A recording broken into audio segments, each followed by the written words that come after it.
next group of chords we're going to do is C, A minor, F and G. I've already showed you how to play the C chord in another video, in fact the G chord and the C chord, and they were played in a couple of different ways. The C chord was played like this, and sometimes like this, and the G chord was played like this, and sometimes like this. The C chord's going to be the same in this video, but I'm going to show you some more variations for the G chord, and these variations just make it easier to switch between say F and G, or A minor and G for this chord group. So we're going to start on C, so you might remember C, that's this one, and I'm going to show you one new chord to begin with, A minor. I'm going to show you going from C. Here's C. When I go to A minor, I'm just going to move one finger, the third finger. Third finger, which is currently on 3rd fret 5th string, is going to go down to 2nd fret 3rd string, 2nd fret on the G string, like that. So it went from 3rd fret on the A string to 2nd fret on the G string. C, A minor. Both those two chords have their root note on the 5th string.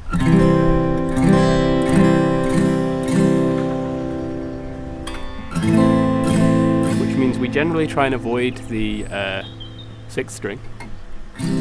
Doesn't sound too bad if you play the 6th string. And we mentioned that eventually it's a good idea to be able to mute the 6th string with your thumb so that you can strum it without hearing it so much. Okay, another new chord we're going to do is F. Everyone really struggles with F because, strictly speaking, the F chord involves pressing down 2 strings with one finger, which when you've just started playing is a horrible thing to do, that nobody wants to do. So I would recommend working on that, just practicing just this really, just pressing down the 1st fret on the first 2 strings, seeing if you can get a sound out of it. But in songs, if you have a song that says to play C, A minor, F, G, then I'd actually recommend playing F in this sort of easier way. It'll be written in a book as F major 7, but we're just still going to call it F, just a variation of the F chord. And it's basically the same as the F that you might have seen elsewhere, but we're going to just press down 1 string. So I'm going to show you this going from the C chord. There's C. When I go to F, watch what happens. Exact same thing, except these 2 fingers just move down. 2nd and 3rd fingers just moved down like that. 1, 2, like that. C, F. F has its root note on the 4th string, so we try and avoid the other strings. But if you hit the 5th string, it won't sound too bad. Try and avoid the 6th string. Or, even better, learn to mute those 2 strings over here with the thumb. We've got C, F, C, A minor.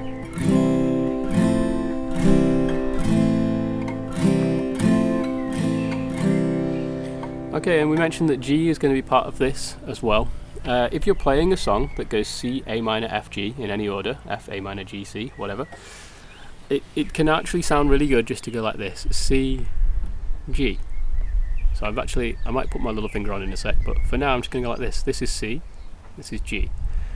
This G chord would have an odd name. If you include the C there, we've got like a G11. If we add in the 1st string as well, we've got a G13, so there's going to be numbers after these. But just think of it as an easier way of switching from C to G, or F to G, or A minor to G. And it sounds very nice in most songs. C, A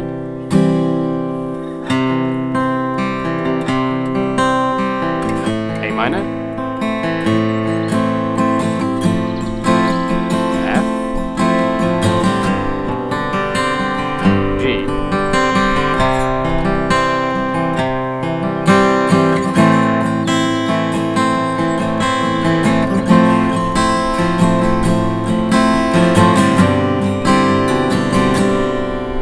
You notice there, C, F, G. Nice little easy way of switching between those three chords. First finger not going anywhere. C, F, G, like that. Do, do, do. C, F, G. A minor, when I go from C, third finger just moves like that. So like with the other groups of chords, I want to show you some variations that, little tricks that make these chords sound nicer in songs. Because you might have noticed by now that you don't need to know hundreds of chords to sound really good. Most songs you might find just have like three or four chords in them, and when you watch a really good guitarist playing those chords, they might they might sort of make them sound really good by doing a few little tricks. So I'm going to show you some of those tricks now. If we go from let's go from C to A minor. This is really nice. Here's C, here's A minor. What I'm going to do first, I'm going to play just the root note of each chord before I strum it. C, A minor. And I'm going to add in what's called a passing note, which I've done in a couple of other videos. C, passing note, A minor.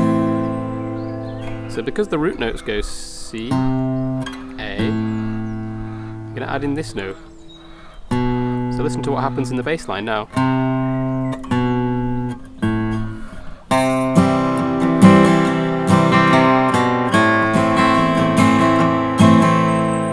Very similar sort of thing. If the next chord is G, I might go, I'll do the G that I showed you before, so A minor.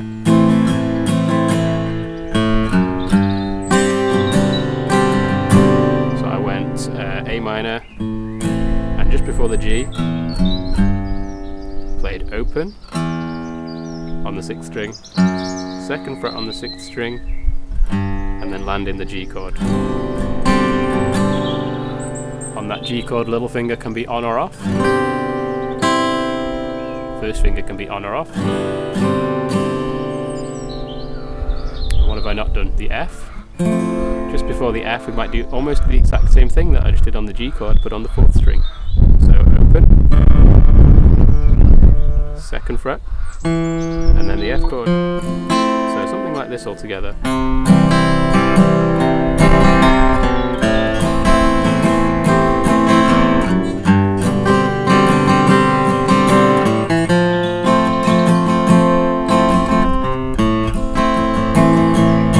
So something like this.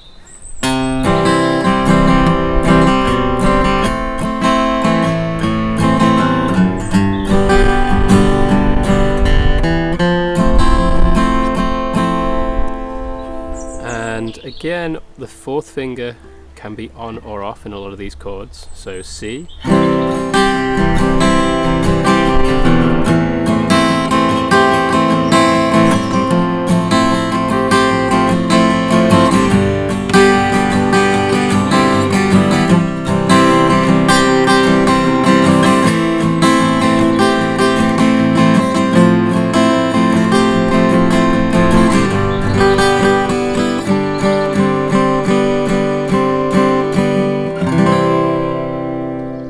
variation you can do is if you can reach your thumb over like this, then when you play this F chord, you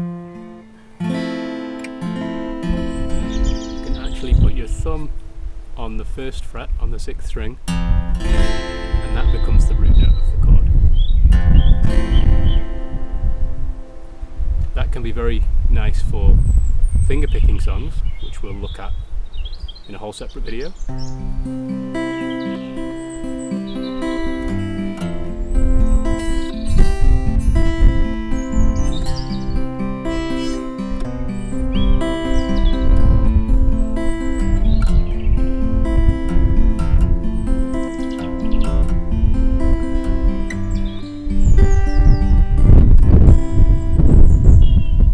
Might be tricky at first because you might, just like we talked about with the C chord, you might need to keep your thumb lower and your fingers to be able to spread your fingers out. But once you can stretch your fingers more easily, bring your thumb over the top like this. Try try pressing that 6th string. Sorry, yeah, 6th string on the 1st fret. Okay, that's plenty for you to be practicing for now. I'll see you very soon.